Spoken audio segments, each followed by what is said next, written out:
Hello guys, and today I want to tell you what Rule the Waves 3 is, and you're looking at it. Now, it's not always this tiny, it will get bigger, but what is this game? As you see, it's a game about ships. Not just about ships, it's a game about leading a navy in a nation in one of different eras across a period of time and technological advancement where you can design the ships, not only just the ships, you can also kind of make planes and stuff to some extent as well, and just control the fighting and the battles of a navy. So when you do get started, the main thing you're going to be doing is hitting new game, and you're going to pick what era you want to start in.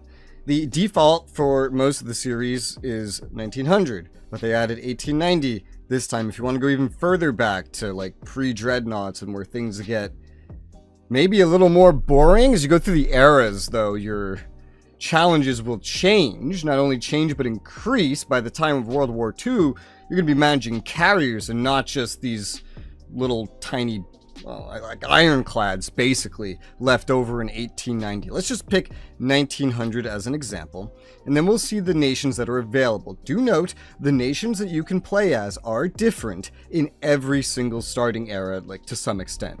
For example, in World War II, you won't have quote-unquote Russia, you'll have the Soviet Union. Go beyond World War I, and Austria-Hungary won't be there at the start either. However, something you have to keep in mind is when you do play through it, it won't necessarily change much. So if I start in 1900 and I pick Austria-Hungary, then Austria-Hungary is always going to be in the game, as an example.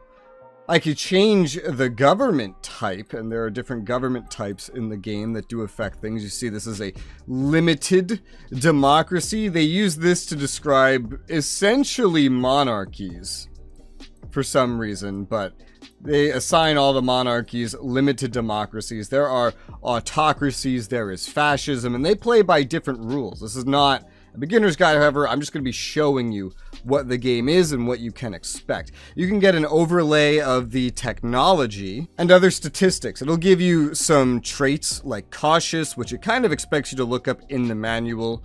To be fair, there's a lot of looking in a manual for this game. It'll show you advantages you have in research, technologies. Again, it won't define anything. It wants you to look in the manual. Show you what kind of tech you might start out with compared to other nations, and also see what kind of budget you're going to be working with early on. But that budget does change over time, and it can be influenced by your decisions. When you do have a start date, not every nation will actually make it in. That's what this opponent nations is. It's showing what other nations will actually be simulated in the game as competitors that you cannot fully wipe off the map, whereas anything that's not listed here, plus the one you select, will actually be something you can colonize and then kind of occupy yourself. So if I'm playing as Britain, they're actually not going to simulate China, but everyone else is going to be there. It's usually just one missing, and it's usually just someone like either like Austria-Hungary or China, mostly, for the most part. It could be Spain sometimes too.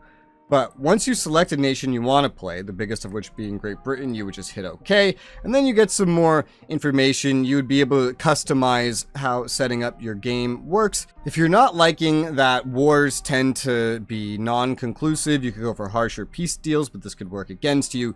There's tech variations so that some things can come out of order or not. The, considerable means that you might get planes before blimps. None means you want everything as historically as possible. At 1900 only, you can actually manually pick your original starting fleet, whereas in every other setting, and if you don't check this, it'll just be auto-generated, just like every other nation. This gives you a nice little advantage over the AI. That's why I prefer to start in 1900. And then fleet size, just how many ships you want to manage, really. This is just some examples. Again, this is not a guide. You have to select a game slot and then make your name as the leader, but this doesn't really change anything. Just as a brief overview of some things that you can expect. Once we're in the game, this is generally what it looks like. This is what you're going to be staring at for most of the game.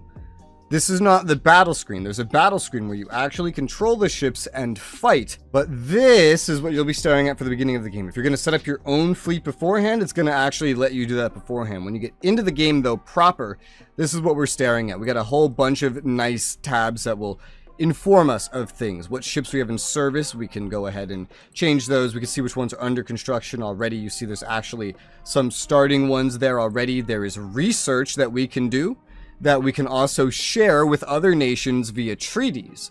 And yes, there are treaties. We can make allies. We can have these tech sharing treaties. And the bars you're seeing here are not relationship. It is tension. The lower, the better for avoiding war. As a player, you can pretty much expect that you will be the one starting the first war no matter what. Alliances will drag other nations in eventually, but not usually at the very beginning. And then when multiple nations are in war, they can help each other out. With the exception of the players simulating battles, actually doing them, every other nation's battles are kind of just like auto-generated, the result, and that choice doesn't exist for the player. You can assign spies to different nations if you want to get information on them. This costs money out of your budget, which you could see down here. This takes time to adapt. That's what this asterisk is saying. It'll take some turns. Turns tend to go pretty quick. I could blaze right through these and months would go by. One turn is a month. Nothing could happen. There's a lot of preferences if you want to set the game to your liking exactly. You have a dock size that limits what you can build and you can upgrade it. It's like a yearly thing, but this can also upgrade automatically. There are random events that do affect a lot. You have doctrines that can affect how your ships behave. You do control your ships, and your control is exceptionally important, and you don't always have control over all of your ships, and you can control ships that aren't yours as well. A lot of this stuff depends on the rules for the game that you set in the preferences. You can maximize, but at least at the time of recording, there is no way to actually scale any of the text. So if you're playing at something above 1080p, this is already really tiny. Good luck on a 2K or 4K monitor. There's coastal fortifications that you could build. Building anything tends to work down here. I could build ships that I already have the designs for, filter by older or not older, build forts and bases. This is good for building air bases, for building coastal batteries to defend.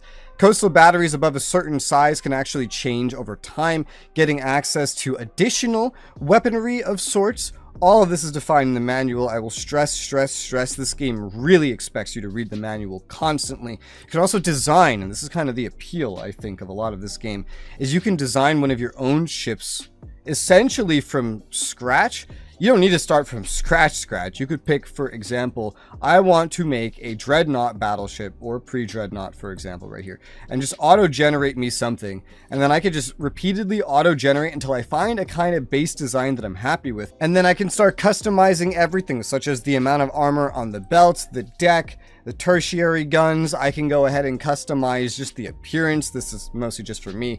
Torpedo defense. We can end up adding planes on board ships. That's how we can make different classes of carriers.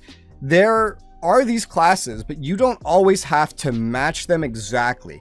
They have definitions about like how many planes you could put on them, what size they can be. There could be treaties that limit you if you lose a war really badly, for example. There could be treaties. There could also be international conferences that limit the size of ships you can make, which can make a bunch of really gimped battleships for a couple of decades that everyone just has to deal with. There's different armor schemes which do make a difference. There's a lot of customization here, and that's really a big part of it. You can organize all of your ships with divisions. For example, I could have here a destroyer division, customize its naming. I can add ships to it, and it will try to group these ships together in combat if you have them in the same location. And there are locations. This game also has a map, and this is kind of where the game takes place. You can see already a lot of flags. These are occupied locations. You want to see the only places you're guaranteed to have as a simulated nation. It'll say that it's a home area. Home areas cannot be conquered. There can be more than one home area. Depends on the nation. America is a pretty good example of that. Eastern USA is a home area. The Western USA is a home area. There's still one main home area, where you build ships. That's where they're all gonna come out. Anything else can essentially be taken over. Their value does affect things, especially it affects how easy they will be to acquire in a war. The lower the value, the easier it'll be to take over. The higher value, it'll be harder to take them in terms of like peace negotiations. But if you actually invade it and take it over in a war, which you order by setting an invasion target and then actually, you know, putting ships in the region to do that, which your ships and everything can be managed from right here. Just right click, you get a bunch of things like moving ships and all these other commands that I'm not going to tutorial you on today if you wish to set up your lines. Some nations, as you can see, can have much trickier situations. Some have special mechanics that are not outlined on the map. For example, Russia can actually be blockaded not from just the Baltic, but also from Northern Europe, because they have to go through Northern Europe anyway. The reason these Eastern ones can't prevent it from being blockaded is because the home area, the main home area is over here and it's, you know, surrounded. To always show the history of things that happen, this is incredibly useful for managing and, well, looking at how wars have been going and stuff. You have all relations in case you want to see the values of the relations between all nations. This is how you'll be able to see that AI nations are not going to go to war with each other nearly as often as the player. You'll notice your tension with everyone will rise way faster. There's also fleet exercise that you could set up. These are like fake battles that do give experience to relevant officers that can be assigned to ships, as well as your ships in general, in case you do wish to do something like this. So I could add a bunch of ships. I have to make divisions, for example, here. And I'm going to use this to just kind of show you how the battles work. You could customize a couple things here, but let's go ahead. It costs some money because, again, you are going to get something actually relevant out of it. You are going to get experience in terms of your officers and your ships and everything. And this is kind of what the battle screen looks like. There could be more ships in it, but you'll have command over these ships according to the rules of the game. You'll always at least have your lead ship at the very least, and then you could give orders by right-clicking on them, assigning them roles, formations, and other specific orders that come up over here. For example, requesting cap, like telling them not to fire torpedoes or telling them to be pretty aggressive. Even you can order a flotilla attack, so if you have destroyers, they might run in and try a bunch of torpedo attacks. When you're in the game, you have this little thing up here that you can do to control the game speed. This is kind of like a just super speed up button, but you could also go like real time and very slow if you wanted to. It's kind of like an old VCR. We have like play buttons that will advance turns and otherwise here. If you choose to run it, then it will not pause for each turn because it is actually taking place in turns, just so you know. When you spot a ship, you'll have pop-ups like this that tell you what's happening. You can hand out orders, for example, down here, giving different speeds that you want the ship to move at. This could take time to adjust. You can assign a direct course or just kind of point on the map, literally where you want the ship to go. There's hotkeys for all of this as well that you can learn. And then if I just speed it up real quick here, you can see these are kind of how battles go. The ships will start fighting. And then there will be in the log over here a bunch of information that you can read. Pause between the turns if you want. A lot of stuff can happen. The closer you get, the more likely torpedoes are to be fired, the more accurate guns become, and the more problems there can be in general. You can always actually right-click on ships to get more detailed information and see how they're going while you're in these battles. And when you're done, you'll be shown the results. A lot of things in these battles, and even on the information you have outside of battles, are up to fog of war, essentially.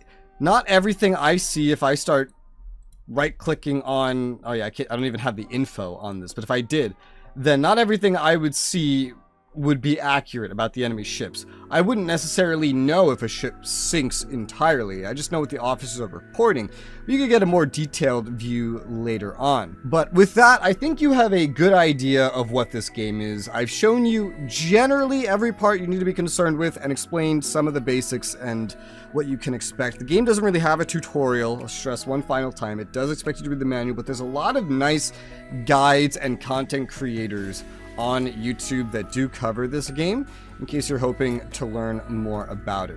The game does have an end date. I do believe here it's about like 1970 or so, just because it simulates the whole thing and you can extend it a bit further as well. But yes, that is Rule the Waves 3. I hope this video has been helpful to you. For now, I just want to say thank you guys very much for watching, and I'll see you on the next one.